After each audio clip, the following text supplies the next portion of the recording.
Ayan o, so nandito tayo, malapit na sa may malapit sa may ulas dito sa traffic light dito sa highway. Ayan, so nakikita natin ito yung poste o pier na hinuhukay nila, naghuhukay na sila ngayon. Ayan. So pupunta tayo doon, aside dito, meron pang isang poste.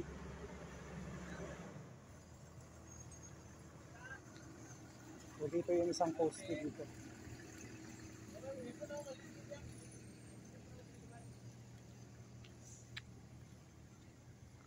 So nung nag-update tayo last time, may isang poste pa daw dito. So tatawid dyan doon sa coastal road. So sa harap, ibang contractor na naman ang gumagawa. So ito yung update natin. So yan o, nakikita natin ito yung baka dito gagawin itong island na ito.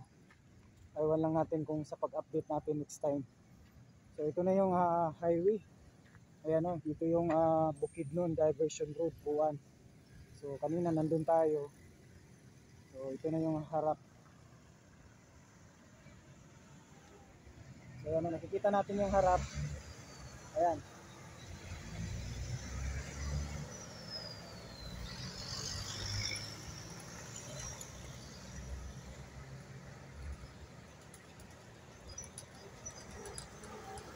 So ibang contractor na rin yan dyan. So, kukonek din yan sa coastal road.